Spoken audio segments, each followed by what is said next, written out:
Well, folks, it's time to belly up. Or at least I will. I got a question. Why do we as Christians war against each other? You got the Catholics against the Protestants and the Protestants against the Catholics. You have the Baptists against the Presbyterians against the Baptists. You have church against church. You have church member against church member. You have family against family. You've got brother against brother, sister against sister, sister and brothers against each other, father against son, son against father, mother against daughter, daughter against mother. Why is it? And our society feeds off of this. It devours it. And we devour each other in the process. And we do it in front of everyone. Don't believe me? Go to Walmart and just watch. Anything that you want to see as far as the ills of society, if you stay in Walmart long enough, you're going to see it. It's not a slam against Walmart. That's talking about the people that go to Walmart. But we do that. You see, we like to be in control. We like to put ourselves first. We like for our desires to come before everyone else. And if our desires are in conflict with somebody else's desires, we're going to fight to make sure that our desires are met first. Oh, we can see that. We can see it in politics. We can see it in society. We can see it in church politics. You want to see a good battle? Have a church looking to repaint the inside or replace the carpet, whether it's blue or whether it's green. And if you put the wrong color carpet down, half the church will leave because they didn't pick that color. And we are all the time looking at our desires, our wants. And we will trash anyone who tries to put their desires in front of ours. And it also somehow makes its way onto the national stage. And we have seen that played out royally over the past 2 weeks. You see, we saw a tragedy unfold. A young man will never see his potential met because he's dead. And we focus on what happened to him, but we also forget about there's also someone else involved in this that has to spend the rest of his life with the realization that he took another human being's life.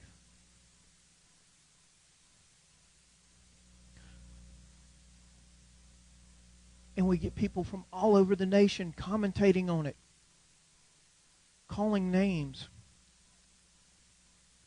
Folks, as people, we are not designed to be killers. And even if it's in the job duty of what somebody has to do, whether it's military, whether it's police, whatever, when someone takes a life, it affects them tremendously. That is something that should never, ever be taken lightly. But what have we focused on the past 2 weeks? Man, we've seen people from all over the country rush in to a little town in Missouri and turn it into a massive battleground. And folks, there are families there that are hurting, and rightfully so. But everybody is trying to make hay off of somebody else's pain. You know, the one thing that you don't see going on is you don't see people coming and standing in the middle and saying and reaching out to both sides and saying, we've got to find a way to come together. We've got to find a way to heal. No, we see people going on both sides and trying to drive the wedges even deeper. And it's not just there. I saw it yesterday at work. Man comes in and he's offended by what he sees.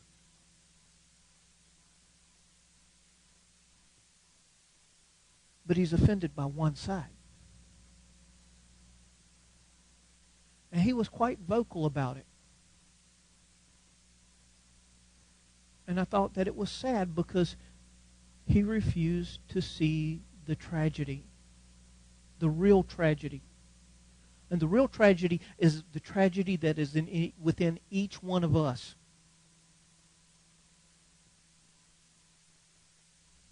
Because there are people out there that are intentionally trying to drive wedges between people. They're trying to do it between races. They're trying to do it between gender. They're trying to do it between, what part of, whether you're rich or poor. They're trying to fracture our society for their personal gain.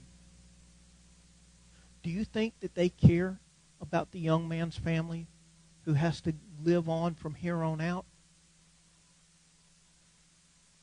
Or the officer's family that will have to live in fear for a long time? Or the officer himself that has to deal with the fact that he took a young man's life? Or that the fact that none of that is going to heal on either side? No, whenever they make what they came for out of it, they're gone. But the pain isn't. And nobody is stepping forward to be a voice of healing. We've got church leaders that are picking sides. We got men that put reverend in front of their name and make themselves a authority because they put the name reverend in front of their name.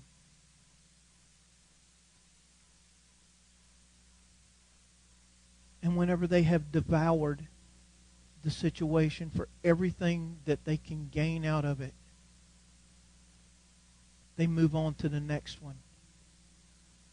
And it never stops.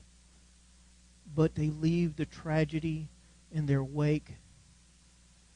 And the wedges of division are driven deeper and deeper and deeper. And there is no healing. The wounds stay festered. They never scab over. They never heal. James chapter 4. James is writing. I love the book of James. What I think I like so much about James is James being the next brother in line after Jesus. If there was ever anyone who had a real reason to have a chip on their shoulder about Jesus, it would be James. Could you see growing up with Jesus as your brother and having your parents tell you all your life, why can't you be more like your big brother Jesus? He always does what we tell him to. He never gets in trouble. He always eats all his vegetables. Why do we have so much trouble out of you? And I'm sure James would look back and say, well, yeah, Mom, he's God. But if anybody ever had a reason in life to have a little bit of resentment, it would have been James. In fact, we learned that James didn't even come to the faith until after the resurrection. Well, you know what? I think it would have done it for me also. Actually, for all of us, I think it did. chapter 4, verse 1 starts, "What causes quarrels and fights among you? Don't they come from the evil desires at war within you? You want what you do not have, so you scheme and you kill to get it. You are jealous of what others have, but you cannot get it, so you fight and wage war to take it away from them.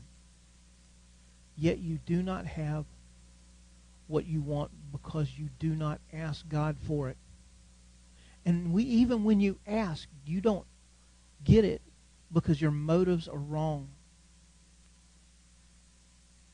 You want only what will give you pleasure." Don't we see that playing out? Don't we see it in our lives, our jobs, our church, politics, national news, local news? Aren't we seeing everybody trying to get their desires ahead of somebody else's? And they don't care who they have to walk on, who they have to hurt, who they have to break, as long as their desires are filled first. We're entering into the final stages of an election year. I ain't playing politics. Don't enter up here. I don't take sides.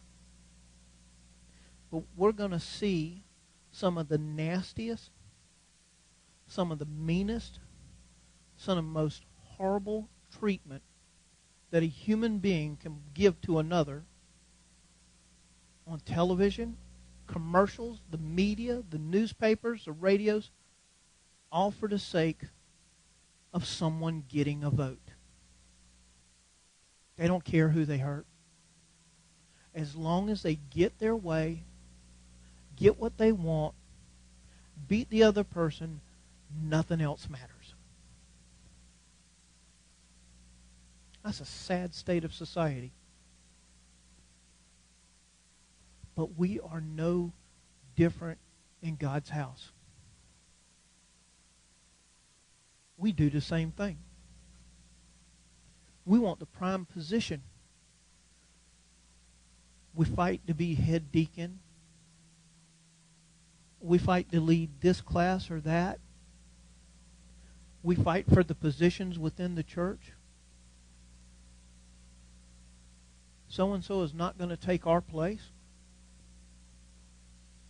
We fight over which pew we sit in, what parking space we park in.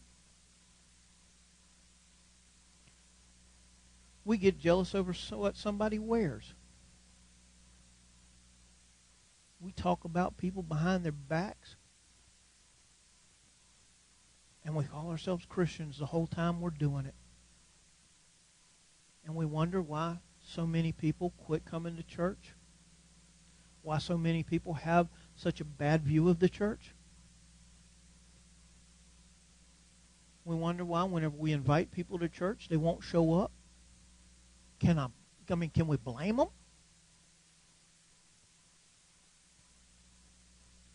James goes on. He says, "You adulterers, don't you realize that friendship with the world makes you an enemy of God?"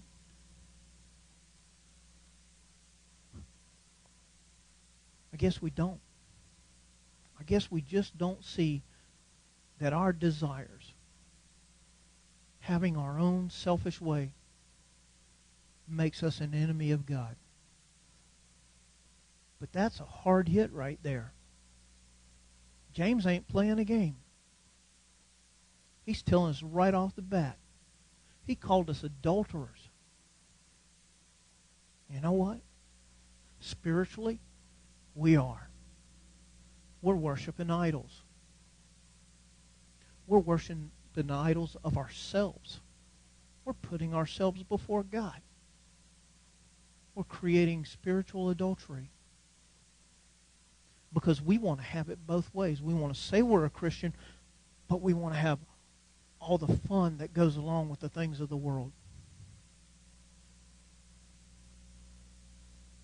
He goes on, I say it again.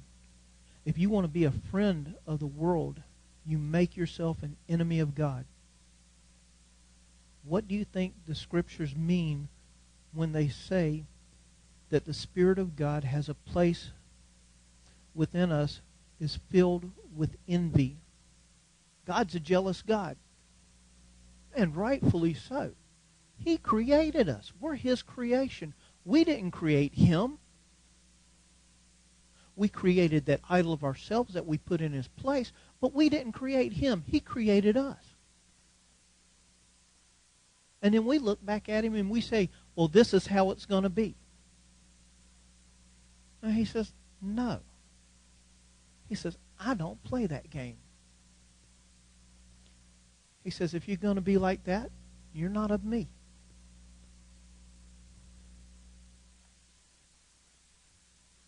But He gave us more grace to stand against such evil desires. As the Scriptures say, God opposes the proud, but He favors the humble. Everything in our society teaches us that it is all about being number one. Nobody wants to be last. Everybody wants to be first. Jesus said, whoever's first will be last, and whoever's last will be first. But we've reversed it. We've decided that we know better than Christ, that we know better than God. And that's why we put our desires first.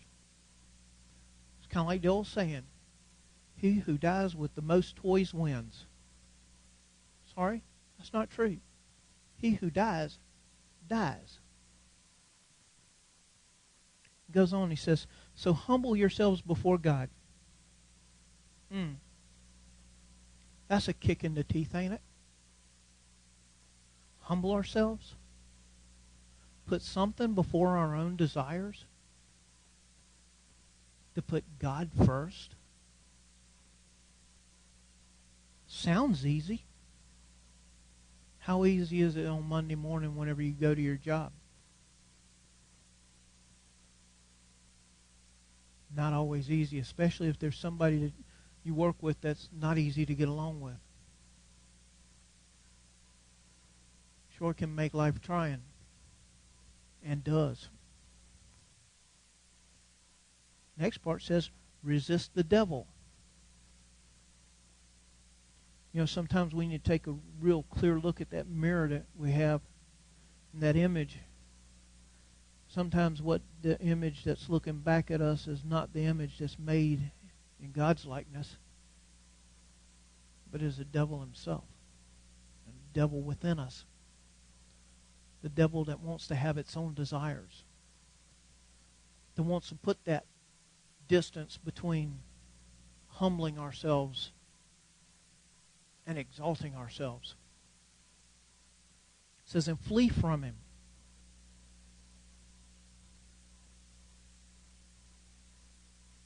And it says, resist the devil and he will flee from you.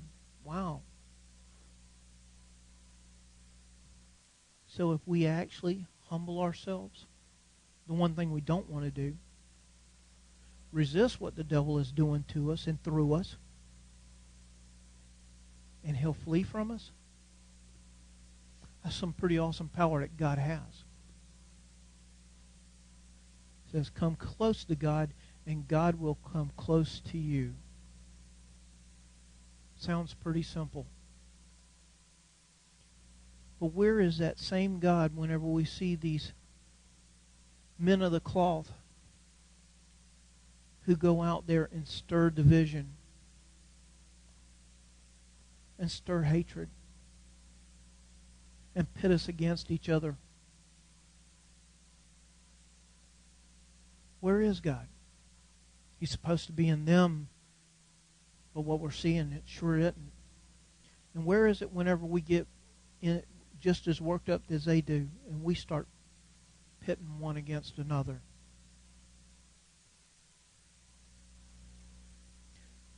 Wash your hands, you sinners. Purify your hearts.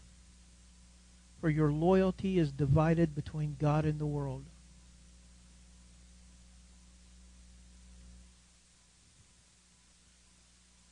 Because we want, because we desire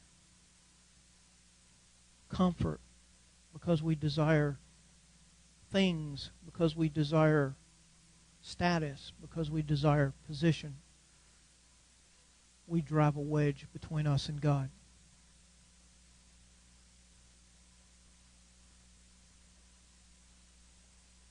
Let there be tears for what you have done. Let there be sorrow and deep grief. Let there be sadness instead of laughter. Let there be gloom instead of joy. Humble yourselves before the Lord, and He will lift you up in honor. All the things that society right now is saying will lift us up divides us.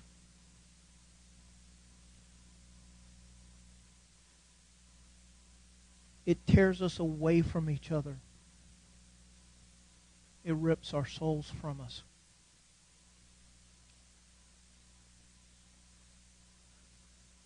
We no longer look at someone from a different race and see the beauty that God has created. We use it as a measuring tool to measure the hate within us. We look at other people from different social and economic groups, and we use those as measuring tools to divide and to enrage our hatred. Instead of reaching out with the hand of compassion and love, we draw a fist of pride and hatred. We laugh when we should be weeping.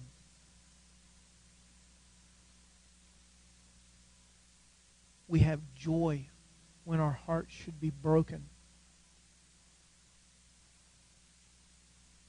We exalt ourselves and our ideas and our own desires when we should lift others up.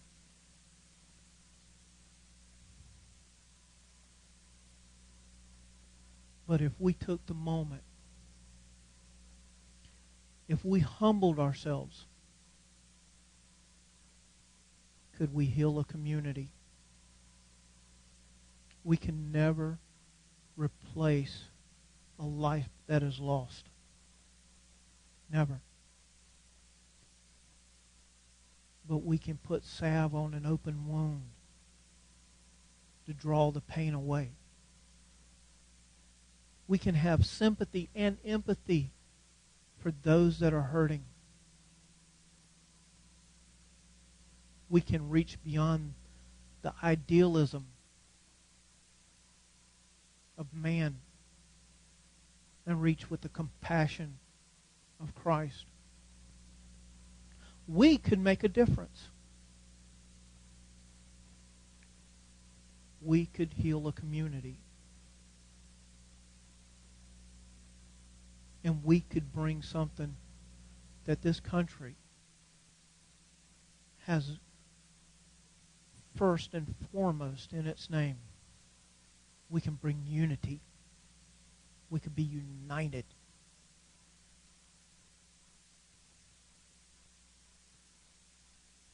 But if we were truly united, we would have never seen the outpouring that we've seen the past couple weeks.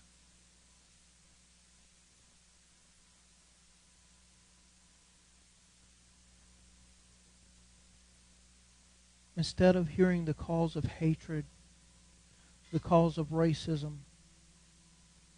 the calls of selfishness, we should be calling in humility with tears, with sorrow and compassion. And we can make a difference. We may not be in that community in Missouri, but we are in this community here. And I can tell you right now, in this community, whether around this church or around the houses that we live in, around the businesses where we work, there are people hurting. And we can reach them. And we can make a difference. But we first have got to humble ourselves before God. We have to resist the devil. We have to make sure that our prayers match up with God's will. Or else our prayers will never, ever seem to be answered.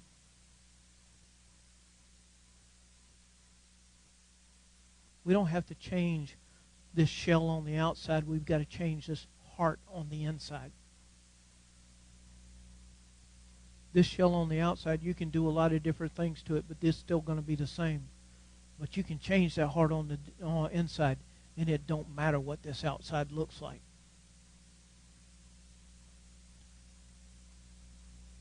We're getting ready to open up the altar so we can humble ourselves before God.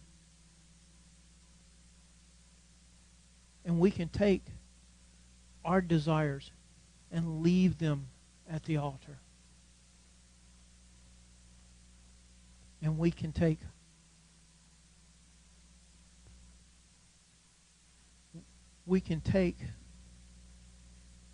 God's desires away with us whenever we go. And we can possibly make a difference. Folks, we don't have to be a big church. It doesn't take a big church to make a difference. It takes a big heart. And from here out, we can bring real hope, real change. It's not for somebody else to do, it's for us to do. And we do it at the altar, broken, humbled, and sorrowful. And if we are truly, truly repentant whenever we leave the altar and leave the things at the altar, we will leave the altar with joy, knowing that God's work will be manifest in our lives. Father God, we humbly come before you tonight. We ask you to humble our hearts, to change our desires, to open our eyes to what the real need is, to put others before ourselves, to lift others up, to be agents of healing instead of agents of division. Father, let us make a difference. Let us be your instruments, your tools. And Father, as we see the times that are dark around us, let us be your light, your hope, and your love. We ask it in Jesus' most holy and precious name. Amen.